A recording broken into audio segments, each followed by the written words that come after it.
Bismillahirrahmanirrahim. Alhamdulillahi Rabbil Alamin. Nahmaduhu subhanahu wa ta'ala wa nasta'inuhu wa nastahdihi wa nastaghfiruhu wa na'udzu bihi min syururi anfusina wa min sayyiat a'malina. Man yahdihillahu fala mudilla lahu wa man yudlil fala hadiya lahu. Asyhadu an la ilaha illallah wahdahu la syarika lah. Wa asyhadu anna Muhammadan abduhu wa rasuluhu. Allahumma salli wa sallim wa barik ala sayyidil mursalin wa ala alihi wa ashabihi wa atba'ihi wa atba'it tabi'in lahum bi ihsanin ila yaumiddin. Amma ba'd. Subhanaka ya Rabb la ilma lana illa ma 'allamtana innaka antal alimul hakim. La hawla wa la quwwata illa billahil aliyyil azim.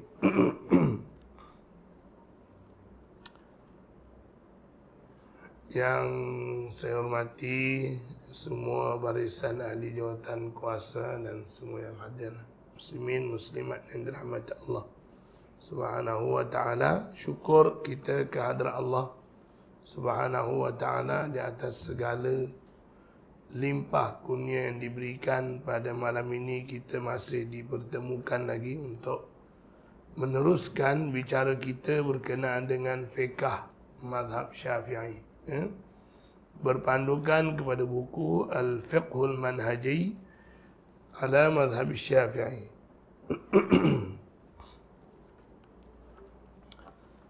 Kita masih berbicara tentang rukun salat. Rukun ni maksudnya perkara yang wajib kita buat di dalam salat.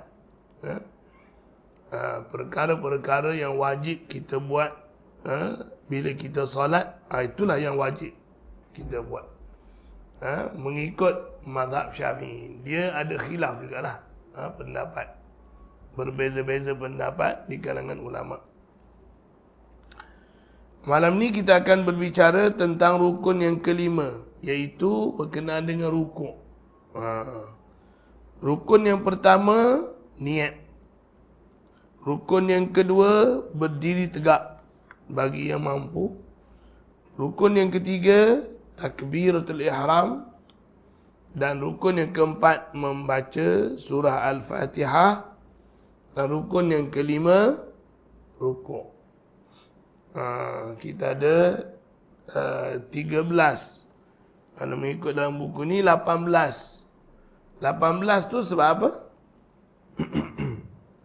Sebab rukuk dan yang kelima, yang keenamnya ialah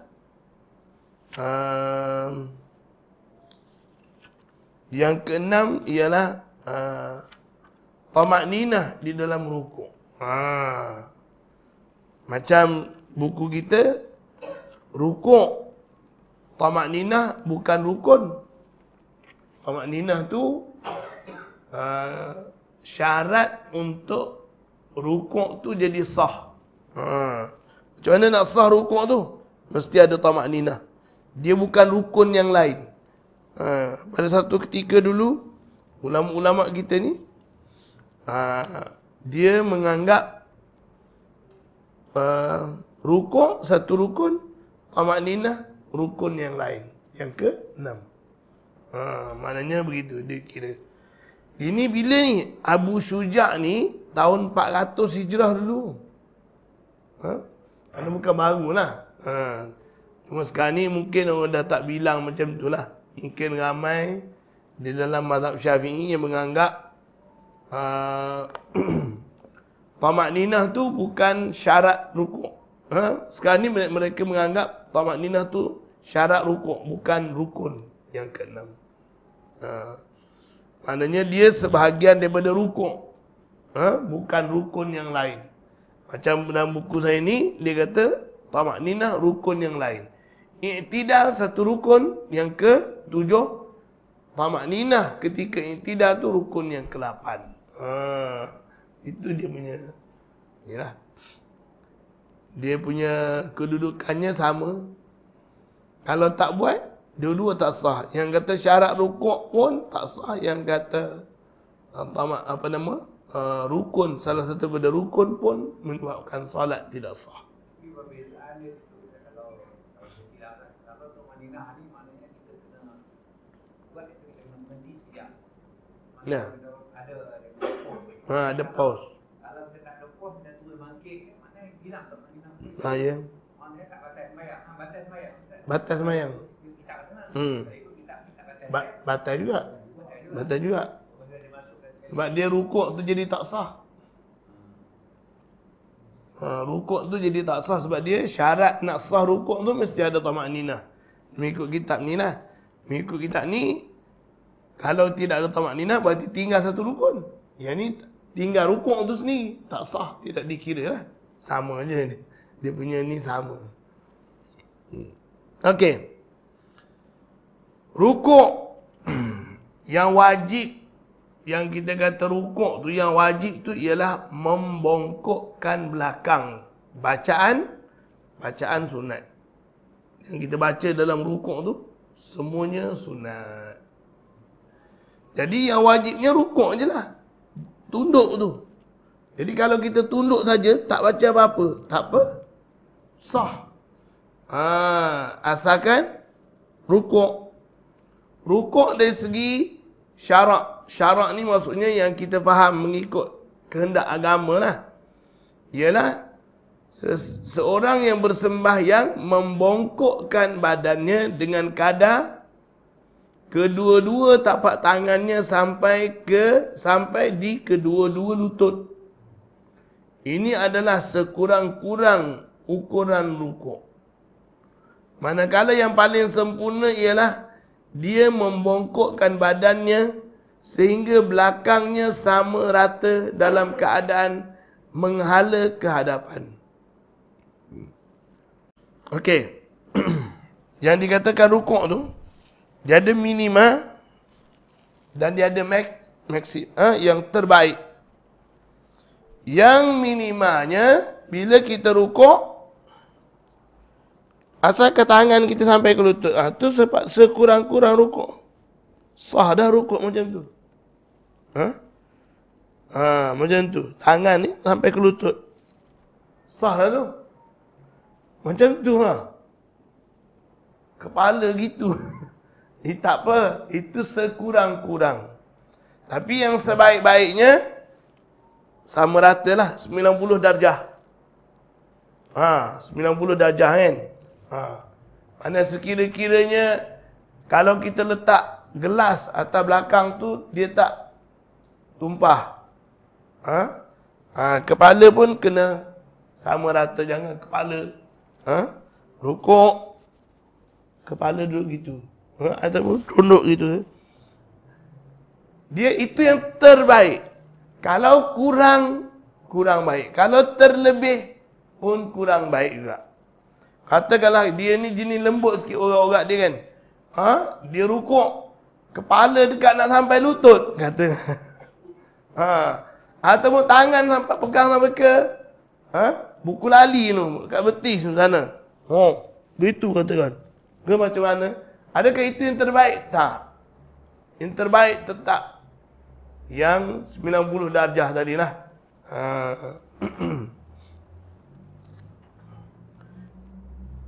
Jadi sekurang-kurang rukuk dengan rukuk yang sempurna.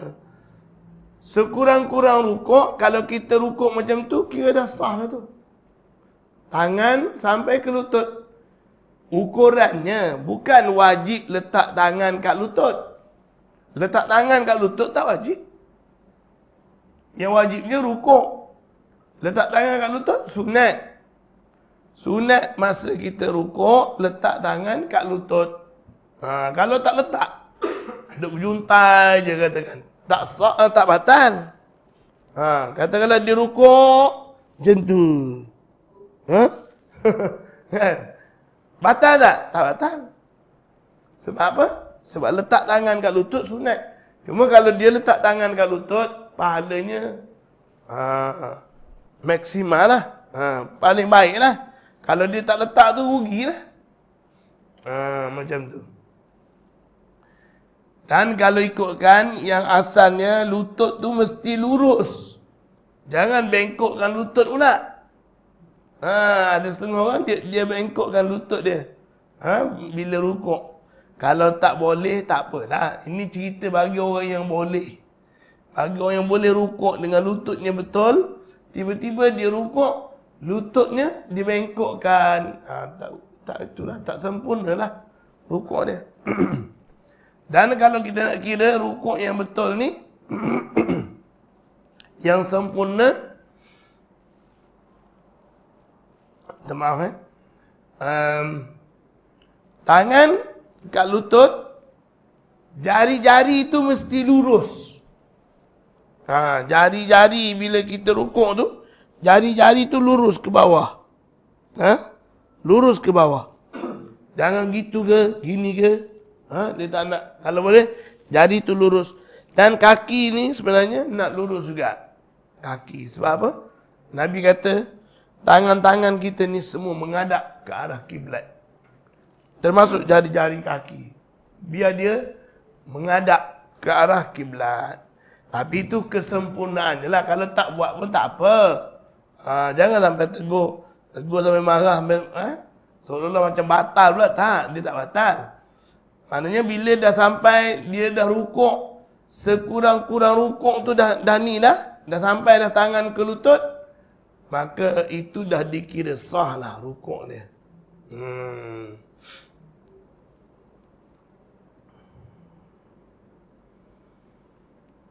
Dalilnya firman Allah Subhanahu wa taala, ya ayyuhalladzina amanu ruk'u wasjudu.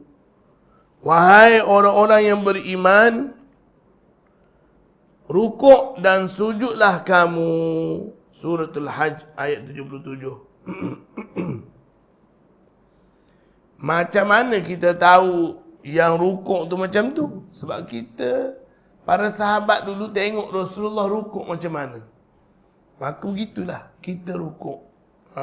Macam mana sahabat-sahabat dulu tengok Rasulullah rukuk, maka begitulah kita nak rukuk.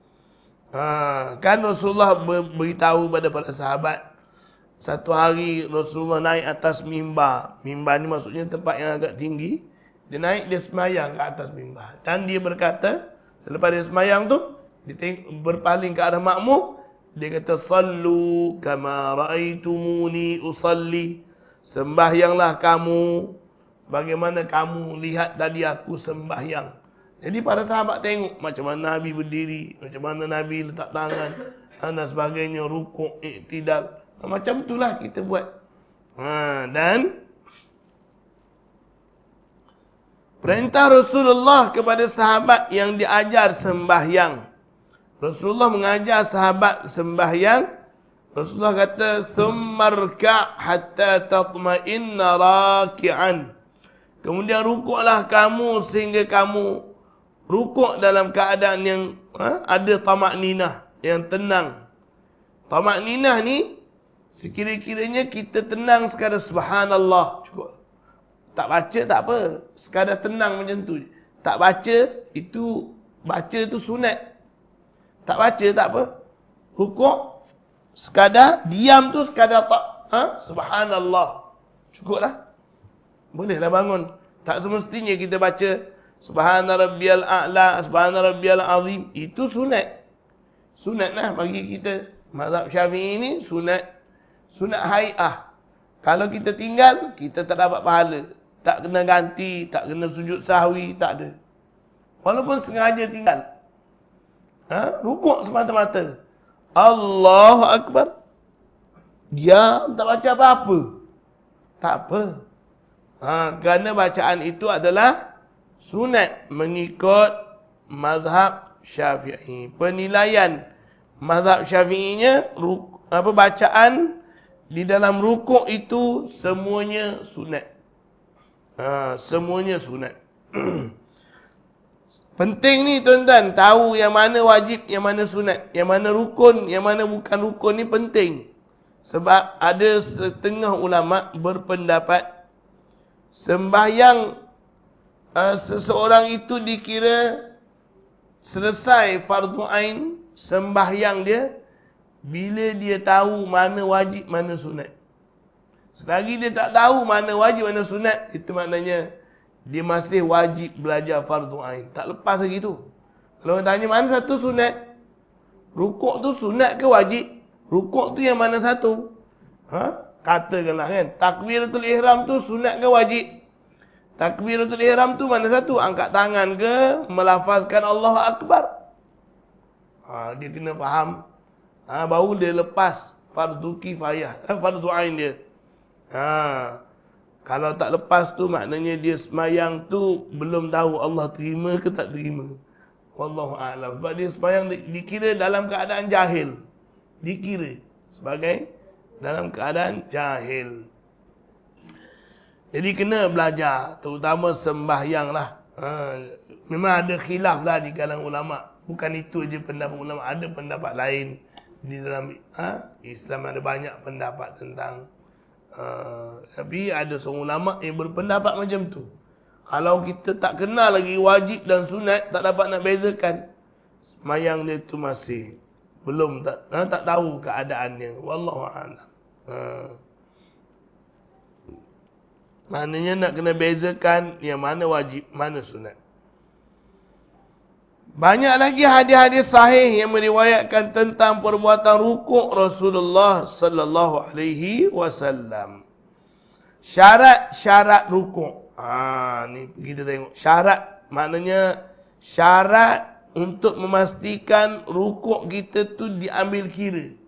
Kalau tak memenuhi syarat ni, maknanya rukuk kita tu sia-sia, lara macam tu je, tak diambil kira, tak valid di sisi Allah Subhanahu wa taala. Wallahu a'lam. Itu mengikut pandangan di dalam mazhab Syafi'i. Yang pertama, syarat yang pertama, rukuk itu mesti berada dalam keadaan membongkok dengan kadar sebagaimana yang telah disebutkan, iaitu tapak tangan sampai ke lutut. Paling-paling kurang tapak tangan mesti sampai ke lutut. Paling-paling kurang bongkok tu. Membongkokkan belakang tu setakat mana? Paling-paling kurang, kalau letak tangan kat lutut, sampai. Okey tu. Tapi kalau letak tangan pun tak sampai, itu tak sah lagi lah. Itu dikira bukan rukuk yang sebenar lah. Mungkin rukuk kerana dia sakit. Lain.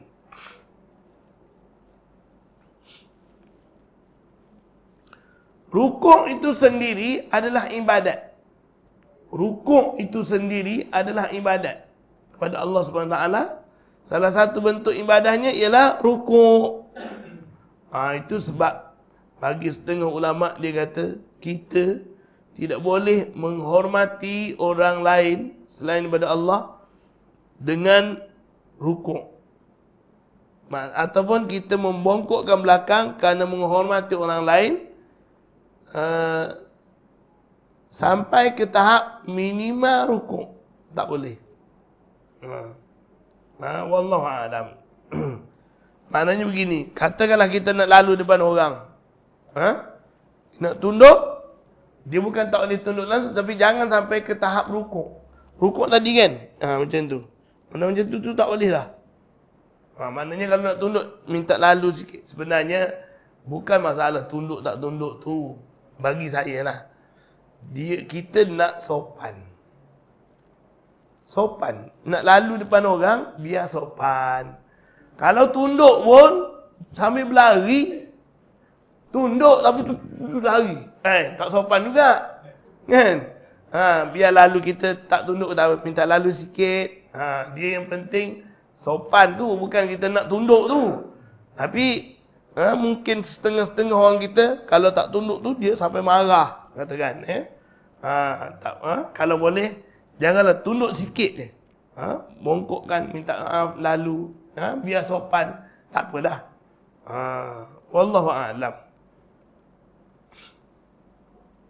Tapi ada pandangan macam-macam lah di kalangan ulama. Cuma bila khilaf tu eloknya kita keluarlah daripada mungkin bagi setengah orang dia pegang benda tu tak boleh. Jadi bila kita buat dia marahlah, kan? Jadi nak keluar daripada keadaan salah faham tu, elok kita tak payah buat benda tu. Sebab apa? Sebab dia khilaf. Dan kita nak lalu, yang penting kita jaga kesopanan. Itu wallahu a'lam. Itu saya punya pandangan lah. Mungkin tuan-tuan ada pandangan lain. Wallahu a'lam.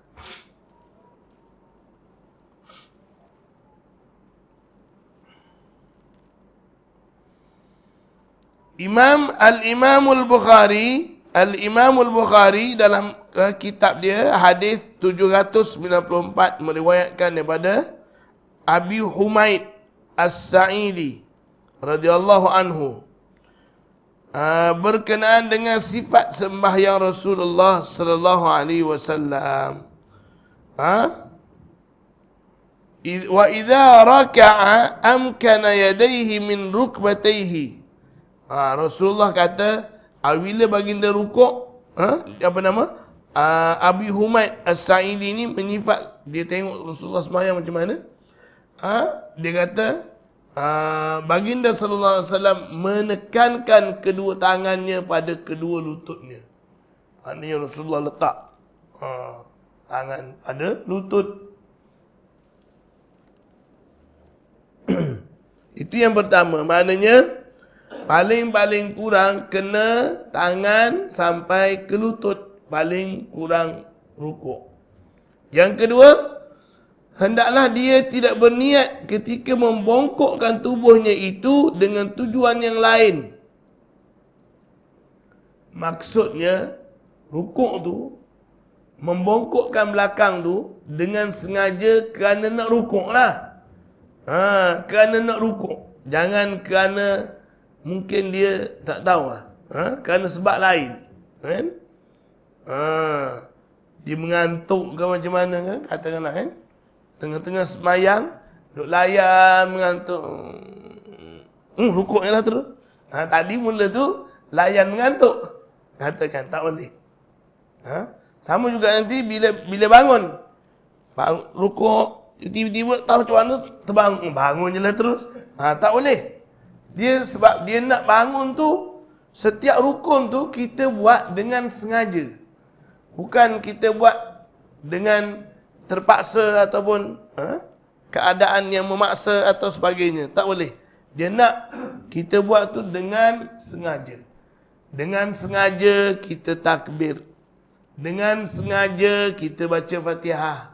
Dengan sengaja kita rukuk. Dengan sengaja kita iktidal. Itu maksud niat tu sebenarnya. Itu maksud niat. Mana niat tu dia nak membezakan yang kita buat ni dengan sengaja atau kita buat tu bukan kita punya gerak. Apa nama? Bukan kita punya buat dengan sengaja, tak. Tu tak mahulah macam tu. Itu kita nak biar kita buat dengan sengaja. Sengaja angkat tangan Allahu Akbar dengan penuh sedar. Separuh sedar pun tak mahu kalau boleh. Allahu Akbar. Bismillah. Dengan sengaja baca. Lepas tu baca surah pula dengan sengaja. Kemudian rukuk. Allahu Akbar. Rukuk tu pun dengan sengaja. Itu maksud Imam Al-Ghazali. Dia kata, kalau boleh pada setiap rukun, perpindahan rukun dilakukan dengan niat. Dengan niat. Maksudnya dengan sengaja lah. Sebab apa? Nak mengelak daripada kita solat macam robot. Saya selalu sebut macam robot. Kita petik je switch, dia pun bergerak lah. Tok-tak. Sebab apa?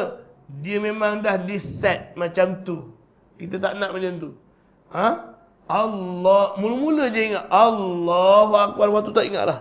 Yang kita semayang pun kita tak ingat. Baca Allah. Tak ingat. Sedar-sedar bagi salam. Dia tak nak semayang macam tu.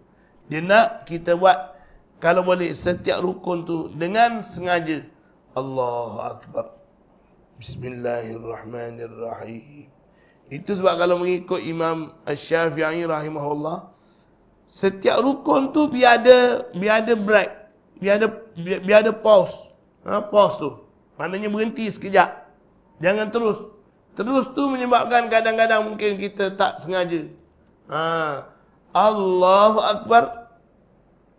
Berhentilah senafas. Jangan Allahu Akbar. Bismillahirrahmanirrahim. Allahu Akbar. Allahu Akbar. Terus dia baca kan. Itu seolah-olah macam kita tak ready. Dalam keadaan tak sengaja. Wallahu a'lam.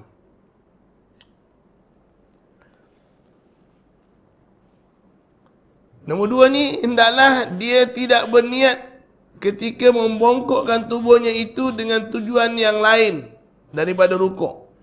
Sekiranya dia membongkok kerana mengelak sesuatu, kemudian dengan membongkok tersebut, membongkok kerana mengelak sesuatu, dia menjadikannya sebagai rukuk, maka tidak sah rukuknya. Bahkan dia wajib berdiri semula, kemudian membongkokkan dengan tujuan rukuk. Ada, tak tahulah, ada tebuan ke apa ke lalu kan, tengah berdiri, tebuan lalu ni, nak lalu kat kita pun rukuk, bongkok macam tu. Dah bongkok tak apa, rukuk je lah tu. Tak mau. Bahkan kalau dia rukuk macam tu, dia kena bangun semula. Sebab itu dia buat tu tak sengaja. Dia kena bangun semula, rukuk semula. Kalau tidak, rakaat tu dia jadi lara. Kalau dia kira yang tu je, itu boleh menyebabkan solat dia batal. Nombor 3, syarat-syarat rukuk itu ialah tamakninah. Setengah pendapat dalam mazhab Syafi'i seperti Abu Syuja', dia berpendapat tamakninah tu rukun yang ke-6.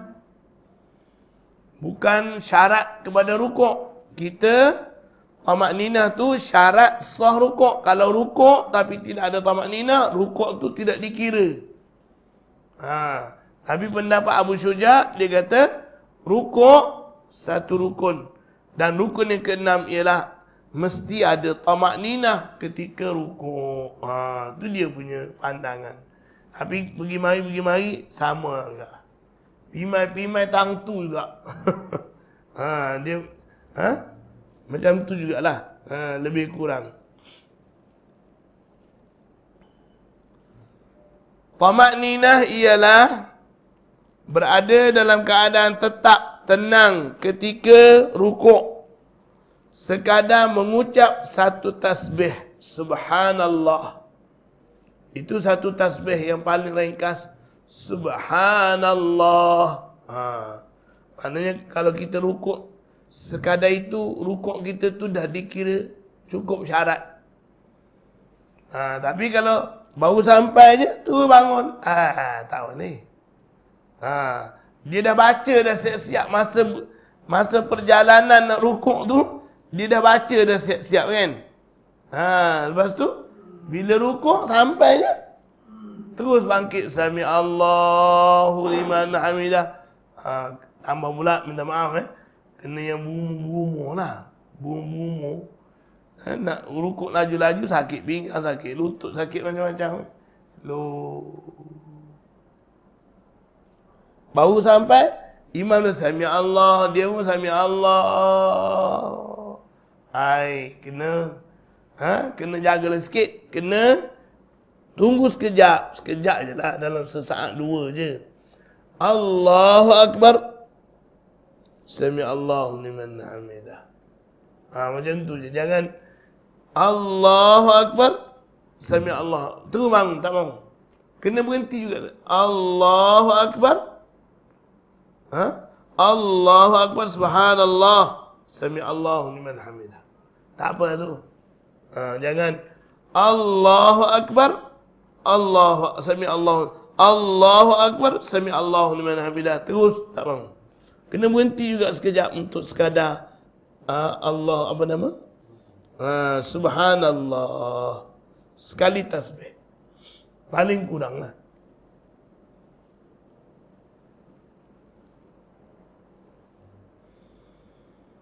Ini adalah sekurang-kurang tamakninah. Sekurang-kurang tamakninah tu sekadar baca subhanallah, subhanallah, subhanallah. Macam tu.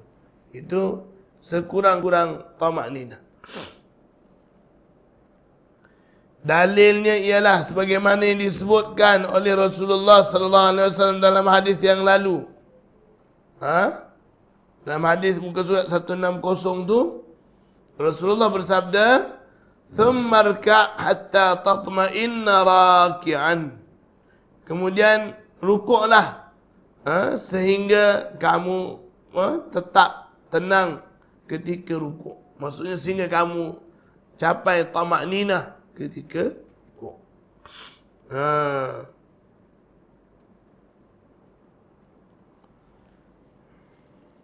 Imam Ahmad At-Tabarani. Ni ada seorang lagi ulama hadis, nama dia Imam At-Tabarani. Imam Ahmad At-Tabarani. Ni pun alim.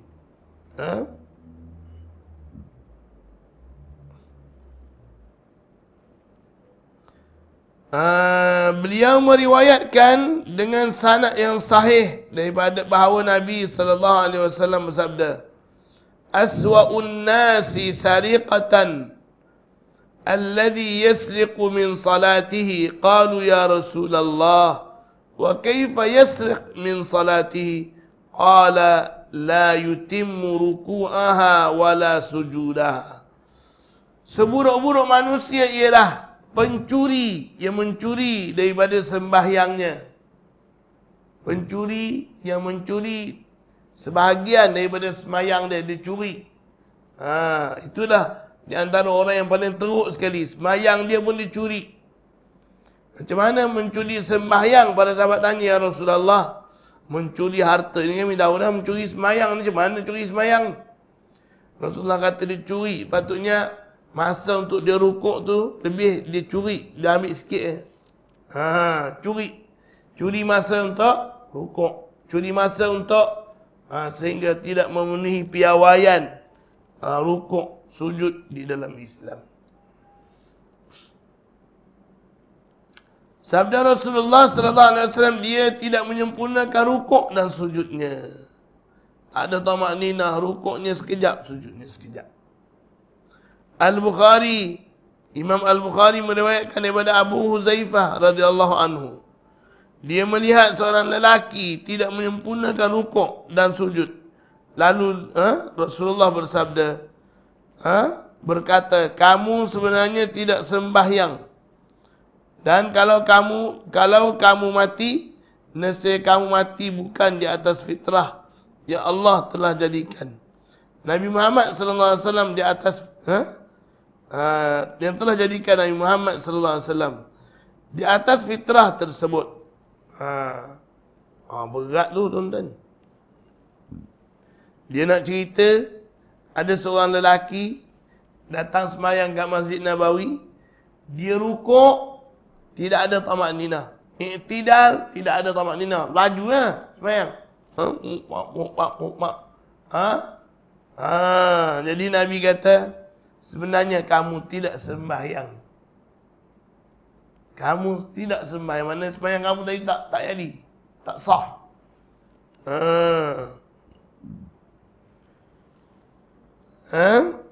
Sekiranya kamu mati, kamu tidak mati di dalam Islam. Berat. Tidak mati dalam agama yang dibawa oleh Nabi Muhammad. Berat tu. Sebab apa? Solat dia tadi, rukuk dan sujud suka hati. Maksud kata-kata ini ialah kamu tidak menunaikan sembahyang sebagaimana yang dituntut. Dan sekiranya kamu didatangi maut dalam keadaan tersebut, bermakna kamu berada di atas jalan yang lain daripada apa yang dibawa oleh Rasulullah sallallahu alaihi wasallam. Maknanya kalau kamu mati, kamu ni bukan pengikut agama aku, agama Nabi Muhammad, agama Islam. Kata-kata Huzaifah ini bukanlah bermaksud lelaki itu telah terkeluar daripada Islam. Tidak. Tapi maksud dia ialah solat dia buat tu tak mengikut piawaian yang telah ditetapkan.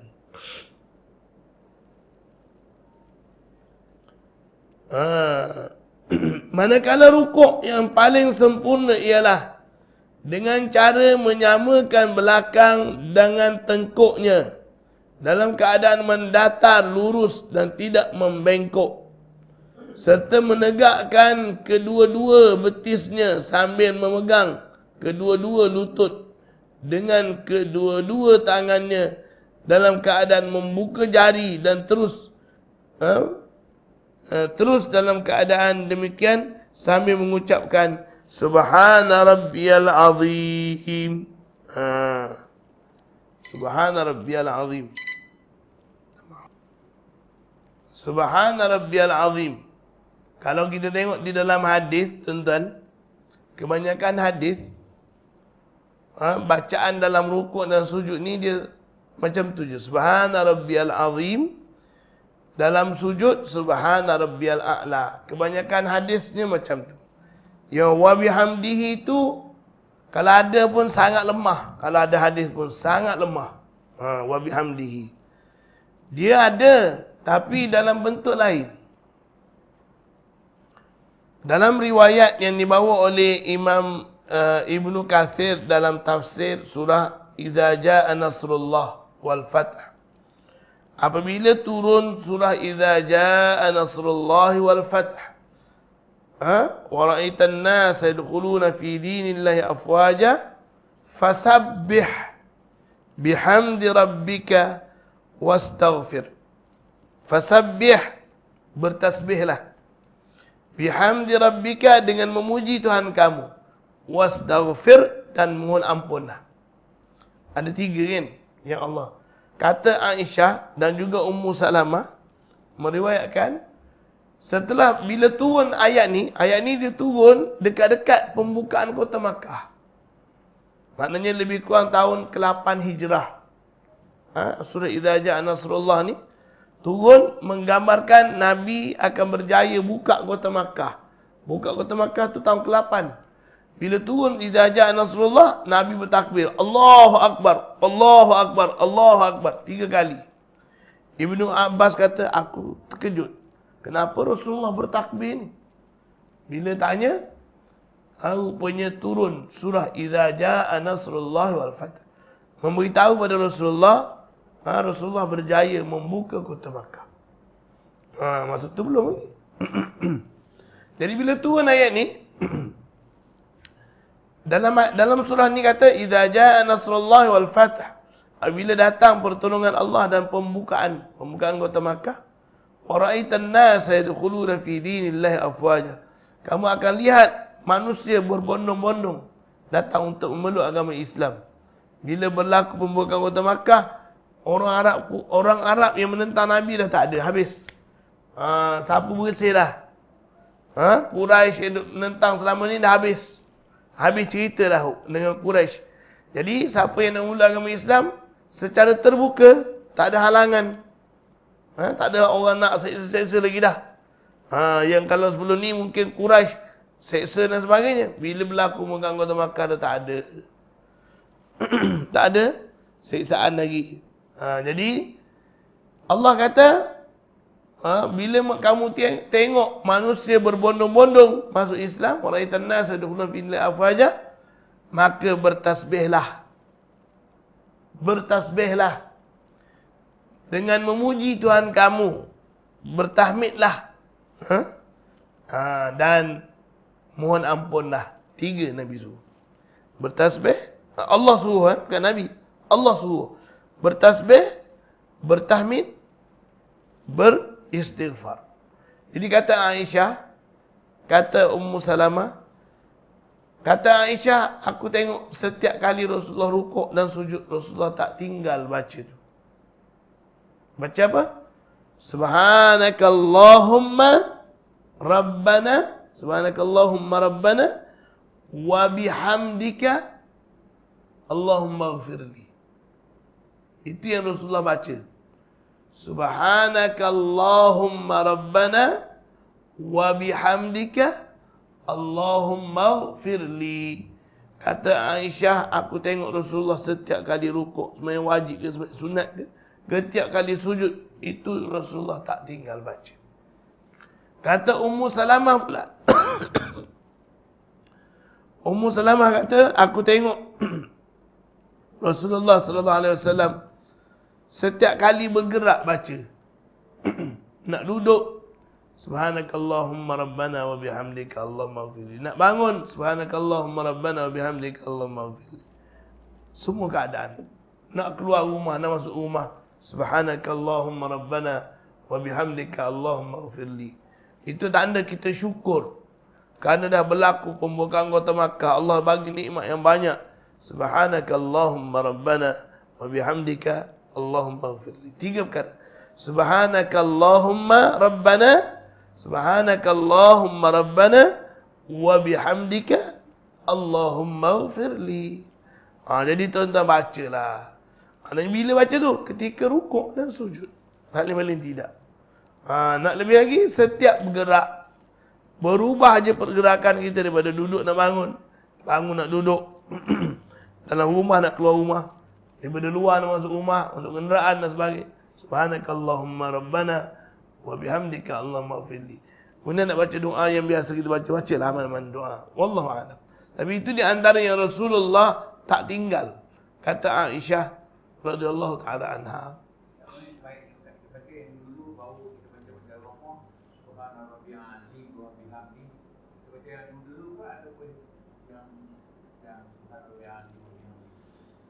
Mana-mana lah. Mana-mana boleh baca. Tapi selalunya baca subhana rabbiyal azim dulu. Subhana rabbiyal azim. Lepas tu baca subhanakallahumma rabbana wa bihamdika Allahumma ighfirli. Ataupun nak baca salah satu boleh. Subhanakallahumma rabbana wa bihamdika Allahumma ighfirli. Maknanya ada wa bihamdika. Yang saya nak sebut tadi, tujuan saya sebut tu, wa bihamdih tu ada tapi dalam bentuk lain. Macam subhana rabbiyal azim wa bihamdih tu tidak ada di dalam riwayat yang sahih. Wallahu a'lam. 3 kali. Yang subhanakallahumma rabbana wa bihamdika tu sekali.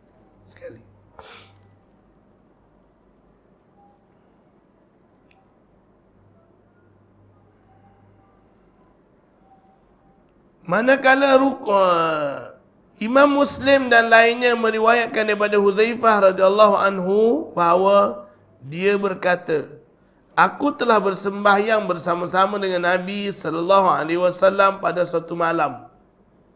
Ini Hudzaifah bin Yaman. Hudzaifah bin Yaman ni tuan-tuan, dia ni pemegang rahsia Rasulullah sallallahu alaihi wasallam. Di kalangan sahabat Nabi, dia seorang saja yang tahu senarai orang-orang munafik. Sahabat lain tak tahu. Nabi cerita kat dia seorang. Siapa orang munafik di kalangan sahabat? Masa Sayyidina Umar Al-Khattab menjadi khalifah, bila ada sahabat meninggal dunia, Sayyidina Umar, dia tak pergi salat jenazah sahabat yang meninggal tu kalau Hudzaifah tak pergi.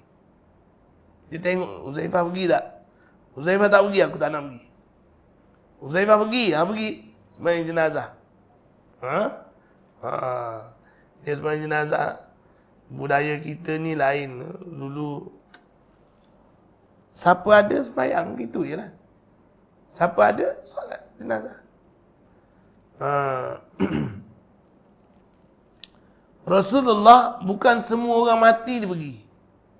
Ada orang mati, sahabat-sahabat mati, bila beritahu pada Rasulullah, dia tak nak pergi. Dia suruh sahabat-sahabat lain pergi solat jenazah. Dia sendiri tak nak pergi. Ada Rasulullah. Maknanya bukanlah setiap orang mati sebelum tanam panggil Rasulullah dulu untuk solat jenazah. Tak. Bahkan kalau kita tengok anak dia meninggal dunia, Ruqayyah, pada tahun kedua Hijrah. Pada waktu itu berlakunya peperangan Uhud, peperangan Badar yang pertama. Masa pergi perang Badar, anak Rasulullah tadi, Ruqayyah, sedang sakit tenat. Itu sebab dalam peperangan Badar, Uthman bin Affan tak pergi perang Badar. Peperangan Badar, Uthman tak pergi. Sebab apa dia tak pergi? Sebab Rasulullah tak bagi pergi. Dia nak pergi, Rasulullah tak bagi pergi. Sebab isteri dia, puteri Rasulullah, sedang sakit tenat. Pergilah perang. Hari balik daripada peperangan Badar, balik daripada peperangan Badar ni menang, semua pakak bertakbir, Allahu Akbar. Oh ni Allahu Akbar, sahut menyahut takbir. Takbir ni lambang gembira. Lambang gembira. Bila seorang tu gembira, bertakbir. Kita malangnya bertakbir sedih. Syahdu je tak. Allahu Akbar, Allah. Dengar tu meleleh, tangkap leleh habis. Dia orang takbir semangat.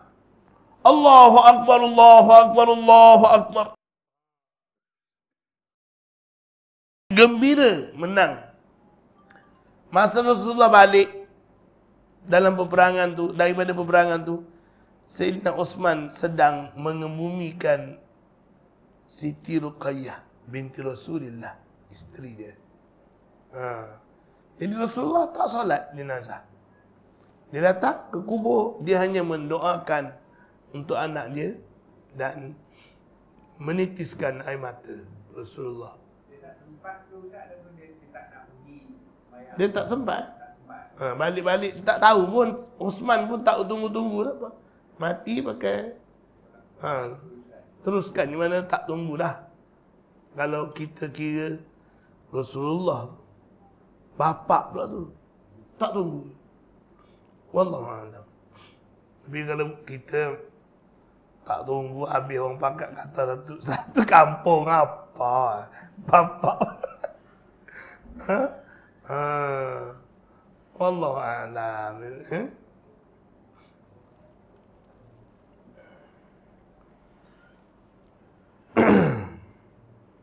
Aku telah bersembahyang, kata Huzaifah bin Yaman. Huzaifah bin Yaman kata, aku telah bersembahyang bersama-sama dengan Nabi SAW pada satu malam. Dalam hadis tersebut dinyatakan, kemudian baginda SAW rukuk dan mula membaca Subhana Rabbiyal Azim. Kemudian baginda sujud dan membaca Subhana Rabbiyal A'la. Ni hadis ni dia ringkaskan. Kalau ikutkan hadis ni panjang. Huzaifah kata, aku tengok Rasulullah semayang kat masjid. Huzaifah pun pergilah ikut belakang Rasulullah. Rasulullah semayang. Pergi ikut. Semayang malam ni, semayang tahajud. Rasulullah baca lepas Fatihah Suratul Baqarah. Surah Al-Baqarah habis semua Rasulullah baca. Lepas tu Huzaifah kata, aku ingatkan Rasulullah rukuk. Tak rukuk. Rasulullah sambung lagi baca surah Ali Imran sampai habis. Al-Baqarah dan Ali Imran sampai habis. Barulah Rasulullah rukuk. Bila rukuk, Rasulullah membaca Subhana Rabbiyal Azim, Subhana Rabbiyal Azim. Dia ulang-ulang. Dia rukuk seperti membaca 100 ayat surah Al-Baqarah. Lama. Surah Al-Baqarah ayat dia panjang-panjang. Subhana Rabbiyal Azim 200 kali, belum tentu sampai sama dengan surah Al-Baqarah 100 ayat. Rasulullah rukuk seperti membaca 100 ayat surah Al-Baqarah. Kita katakanlah baca 100 kali lah. Hai. Tapi mana datang yang 3 kali ni tak? Yang 3 kali. 3 kali tu minima. Tapi itu pun sembahyang sunat. Nanti kita baca, ada hadis ni kat sini. Jadi bila rukuk, bila sujud macam tu juga. Rasulullah sujud sama macam rukuk. Rukuk rakaat kedua Rasulullah baca ayat pendek sikit. Surah tu An-Nisa. Rukuk pun pendek sikit. Sujud pun lebih kurang rukuk yang kedua juga. Maknanya macam tu solat Rasulullah. Bila qiyamnya panjang, rukuknya panjang, sujudnya panjang. Itu Rasulullah solat. Al-Imam At-Tirmidzi, Abu Daud dan lain-lainnya meriwayatkan daripada Abdullah bin Mas'ud radhiyallahu anhu. Kemudian berkata, Rasulullah sallallahu alaihi wasallam bersabda, "Idza raka'a ahadukum faqala fi ruku'ihi subhana rabbiyal azim." Pun tidak ada wa bihamdi juga. Tak ada juga wa bihamdi. Thalatha marrat, 3 kali. Ini ada 3 kali Rasulullah sebut 3 kali. Faqad tamma ruku'uhu wa dhalika adnahu. Maka bila dia baca 3 kali tu dah kira sempurnalah. Tapi sempurna yang minima. Minima sempurna 3 kali. Kalau dalam sembahyang fardu ni kita boleh baca yang ganjil sampai 11. 3, 5, 7, 9, 11. Imam lah, bagi imam. Bagi imam. Bagi makmum, selagi sempat baca. Jangan duduk saja. Aku dah baca 3 kali dah, malas lah. Terulang lah. Baca 3 kali, lepas tu diam, tunggu aja imam. Tak. Makmum selagi ada kesempatan baca. Subhana rabbiyal azim, subhana rabbiyal azim, subhana rabbiyal azim, subhana rabbiyal azim, subhana rabbiyal azim. Selagi imam tahu subhana rabbiyal azim, subhana rabbiyal azim. Sami Allahu liman hamidah. Ganjilkan. Ganjilkan. Begitu. Kalau nak sempat kan, ada imam tu dia laju sangat kan. Ikut imam. Kita sempat nak baca 2 kali saja dia dah sami Allahu liman hamidah. Ganjilkan. Ganjil subhana rabbiyal azim. Bangun dah. Sekejap sekali lagi tambah sekejap kan. Dia mengikut imam tu sebenarnya wajib bagi sembahyang berjemaah. Mengikut imam tu adalah wajib bagi orang yang sembahyang berjemaah. Kalau mengikut mazhab Syafi'i lah, makmum wajib ikut imam. Dari segi pergerakan. Tak boleh sengaja dia nak jarakkan diri dia daripada imam. Imam dah buat satu rukuk lama, dia tak rukuk. Nak sengaja nak jarakkan, tak boleh. Kalau boleh, sedaya mungkin dia ikut imam. Sempat baca beberapa kali, tak payahlah nak panjang-panjang sangat. Ikutlah apa yang dilakukan oleh imam. Itu rukuk. Kalau kita tengok kepada hadis-hadis Nabi yang lain, banyak lagi bacaan yang Nabi baca ketika rukuk. Banyak lagi. Bukan kata subhana rabbiyal azim, subhana rabbiyal azim, subhana rabbiyal azim, subhanakallahumma rabbana wa bihamdika Allahumma ighfirli. Ada lagi hadis-hadis lain yang sahih. Kalau tuan-tuan tengok dalam kitab Al-Azkar yang disebut oleh Imam An-Nawawi, di antaranya sunat kita baca, ada riwayat daripada Nabi baca subuhun quddusur rabbuna, subuhun quddusur rabbuna wa rabbul malaikati war ruh, ketika rukuk dan sujud. Mana bolehlah baca subuhun quddusur rabbuna wa rabbul malaikati war ruh. Ada juga Nabi baca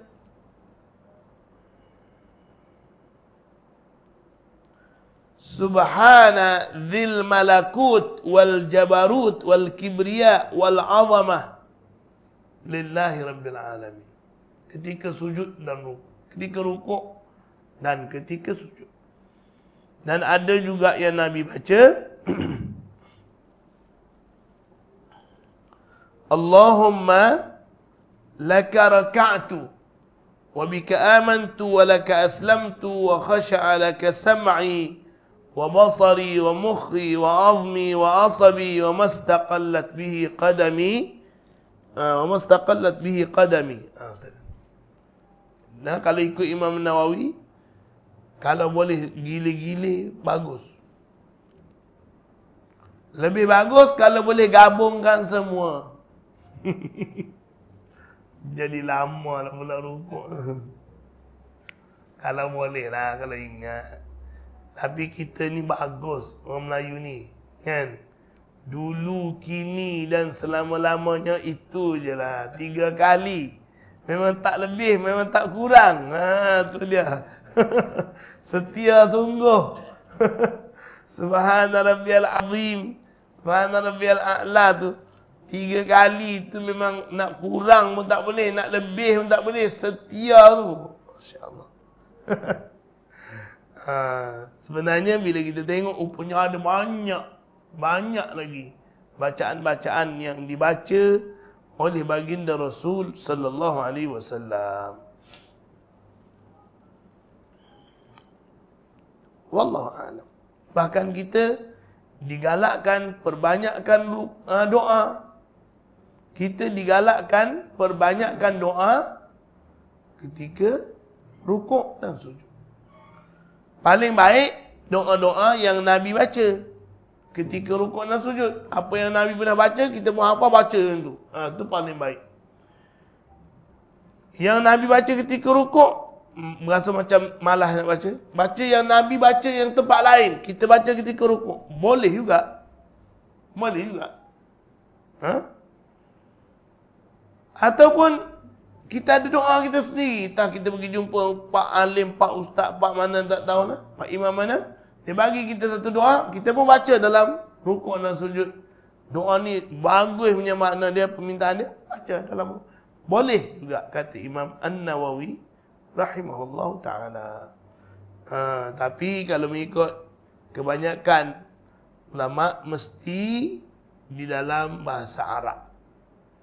Bahasa Melayu tak boleh lah.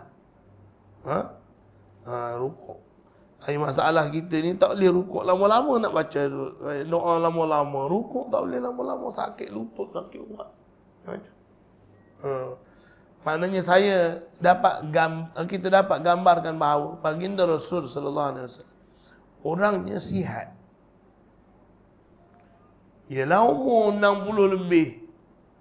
Masih dia baca rukuk lama, sujud lama lagi. Kita tak mampu nak buat. Saya tak tahulah Tuan Haji. Saya tak mampu angkat tangan awal.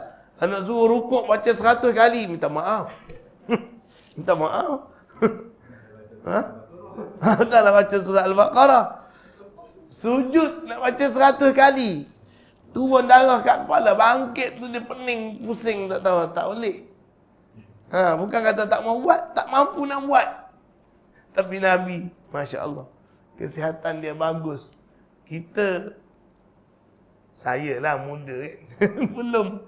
Tuan-tuan mungkin tak apalah. Lesen besar sikit. Saya ni masih lesen P lagi. Tapi dia tak boleh dah. Allahu Akbar. Macam-macam penyakit ada. Jadi begitulah tuan-tuan, puan-puan. Apa yang dapat kita pelajari pada malam ini berkenaan dengan rukuk. Jadi rukuklah yang terbaik. Satu lagi sini dia tak sebut ni rukuk. Saya nak sebut sikit lah. Dalam buku saya ni, dalam yang Kifayatul Akhyan ni, dia ada sebut rukuk. Rukuk ni tuan-tuan, apa yang perlu ada bila kita rukuk? Maksud saya dalam hati kita lah. Apa yang perlu ada dalam hati kita bila kita rukuk? Apa tujuan kita rukuk? Tujuan kita rukuk ialah lita'zim, dia panggil. Lita'zim. Maknanya biar ada dalam hati kita tu, kita rukuk tu nak membesarkan Allah Subhanahu Wa Taala. Macam kita nak hormat seseorang, Bila dia lalu, bila orang besar lalu je kita dengan penuh perasaan kan, kita bow dia ke macam mana kita panggil tu, dengan penuh rasa takzim, nak membesarkan dia. Kenapa masa rukuk tak ada benda tu?